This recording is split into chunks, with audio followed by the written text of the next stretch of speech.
Yes Indraneel గారు, special intensive revision అంటే ఏంటి? ఈ ప్రక్రియను ఇప్పుడు ఎందుకు చేపట్టాల్సి వచ్చింది? దీని ప్రధాన లక్ష్యం ఏంటంటే ఏం చెప్తారు? జనరల్గా ఎస్ఐఆర్ అనేది ఫస్ట్ టైం ఏం జరగట్లేదు సార్. ఇది మనకి స్వాతంత్రం అంటే 1950లో ఫుల్ రిపబ్లిక్ ఇండియా అయిన కాడి నుంచి మనకి 10 ఇయర్స్కి 3 టైమ్స్ జరిగింది. తర్వాత ఎవ్రీ 5 ఇయర్స్కి జరిగింది. ఓకే. సో లాస్ట్గా 2002లో జరిగిన తర్వాత కొన్ని కారణాలు ఏవి చెప్పినా కానీ మనకి ఎస్ఐఆర్ నిర్వహించలేదు. జనరల్ ప్రొసీజర్ ఏంటి? జనగణన చేయటం, ఎస్ఐఆర్ నిర్వహించడం, వీటితో పాటు డీలిమిటేషన్ కూడా జరుగుతుంది. అయితే డీలిమిటేషన్ అనేది జనాభా పెరుగుదలను కంట్రోల్ చేయడానికి అప్పట్లో ఒక నిర్ణయం తీసుకుని 30 సంవత్సరాల పాటు నియోజకవర్గాలను పెంచడానికి వీల్లేదు అని 77లో ఆ టైంలో ఇందిరాగాంధీ గారి హయాంలో కుటుంబ నియంత్రణ చట్టం తెచ్చినప్పుడు దాన్ని హోల్డ్ చేసేసారు, ఫ్రీజ్ చేశారు జియో ద్వారా. సో తర్వాత ఏమైంది? ఈ 2002కు ముందు 2002తో సహా మీరు తీసుకున్నా కూడా ఎప్పుడూ కూడా ఏ ఎస్ఐఆర్లోనూ కూడా అంతకు ముందు జరిగిన ఎస్ఐఆర్ని రిఫరెన్స్ తీసుకోలేదు. ఫస్ట్ గుర్తుపెట్టుకోండి. ఓకే. ఇప్పుడు మనం 2002 తీసుకున్నాం కదా. 2002కు ముందు 1993 to 95 జరిగింది. ఓకే. 2002లో 93, 95ని రిఫరెన్స్గా తీసుకొని ఎస్ఐఆర్ నడవల. ఓకే. ఎస్ఐఆర్ ఎప్పుడైనా ఏం జరుగుతుందంటే ఇంటింటికి వెళ్ళటం, వెళ్ళి అక్కడ ఓటర్స్ని ఫిజికల్గా ఎంక్వైరీ చేసుకొని వాళ్ళ ప్రూఫ్స్ తీసుకొని ఓట్లు రాయటం. ఓకే. ఇది ఎస్ఐఆర్ ప్రొసీజర్. కానీ ఇప్పుడు ఏంటి, ఎన్ఆర్సీని కూడా అంతర్లీనంగా ఈ ఎస్ఐఆర్లో ఇంప్లిమెంట్ చేస్తున్నారు. ఓకే. ఒక కసరత్తు జరుగుతుంది. సో ఎన్ఆర్సీని మనం తప్పట్టాల్సిన అవసరం లేదు. జనరల్గా ఆలోచించండి, ఓటు హక్కు ఎవరికి ఉండాలి? భారత పౌరులకు మాత్రమే ఓటు వేసే హక్కు ఉండాలి.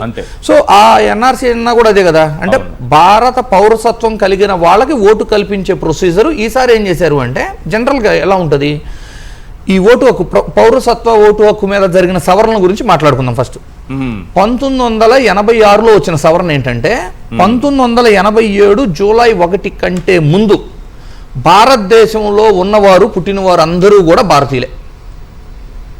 ఇంకా వాళ్ళు ఎలాంటి ఎడిషనల్గా ఫర్దర్గా ప్రూఫ్ చూపించుకోవాల్సిన నెసిటీ లేకుండా అప్పుడు వచ్చింది. ఆ తర్వాత రకరకాలుగా అంటే జెండర్ ఈక్వాలిటీ అంటే 1987లో వచ్చిన ఆ సవరణలోనే, అంటే 1987 కంటే ముందు పుట్టిన వాళ్ళందరూ ఒక ప్రూఫ్ ఉంటే చాలు ఇక్కడ భారతీయుల కింద కన్సిడర్ చేస్తారు. అలాగే ఫారినర్స్ విషయంలో ఏం చేశారు అంటే భారత సంతతి అని పిలుచుకుంటాం కదా మనం, overseas citizenship of the India. అప్పుడు ఏం చెప్పారు అంటే, తండ్రి భారతీయుడై ఉండాలి అన్నారు. ఒక 5-6 ఇయర్స్ తర్వాత మళ్ళీ 92లో జెండర్ ఈక్వాలిటీ తీసుకొచ్చి తండ్రి లేక తల్లి ఎవరో ఒకరు ఇండియన్ అయితే చాలు వాళ్ళ పిల్లలకు కూడా భారత పౌరసత్వం అంటే overseas citizenship of the India ఇచ్చేవాళ్ళు. దాన్ని కొంచెం చేంజ్ చేసి పర్సన్ ఆఫ్ ఇండియన్ ఆరిజిన్ అని ఆ రెండింటిని మెర్జ్ చేసి అన్ని జరిగినాయి. ఎప్పుడైతే అస్సాం మేజర్ ఇష్యూ ఎక్కడ వచ్చింది అంటే, ఈ బంగ్లాదేశ్ యుద్ధం ప్రారంభమైనప్పుడు మనకి అస్సాం ఒప్పందం బిట్వీన్ నేషనల్ గవర్నమెంట్ అండ్ అక్కడ అస్సాం స్టూడెంట్ ఫెడరేషన్స్ వాళ్ళతో ఒక ఒప్పందాలు జరిగినాయి. అంటే ఆ బంగ్లాదేశ్ యుద్ధం ప్రారంభానికంటే ముందు వచ్చిన వలసలందరూ కూడా భారతీయులుగా కౌంట్ చేసేలాగా, ఆ తర్వాత వచ్చిన వాళ్ళకి కౌంట్ చేయనీయకుండా ఇలాంటి కొన్ని జరిగినాయి. అయితే కాలక్రమేణా ఏమవుతుంది, కొన్ని దేశాల నుంచి ఇక్కడికి వచ్చి మన దేశంలో ఒకళ్ళని పెళ్లి చేసుకోవటం వల్ల వాళ్ళ నెక్స్ట్ జనరేషన్ కూడా ఇండియన్ పౌరసత్వం వస్తుంది.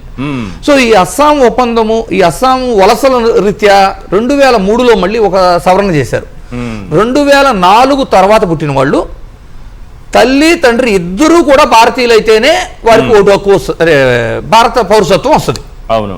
సో ఇక్కడ మేజర్గా ఏంటి అబ్జర్వ్ చేయాల్సింది, 1987 కంటే ముందు పుట్టిన వాళ్ళు ఒక ప్రూఫ్ ఉంటే వాళ్ళు భారత పౌరులు.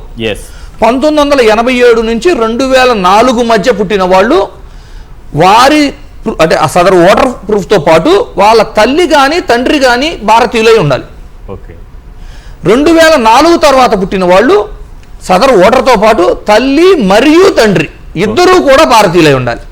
సేమ్ ఎస్ఐఆర్లో ఈ 3 కండిషన్లే పెట్టారు. 1987, 87 to 2004, 2004 to అబోవ్.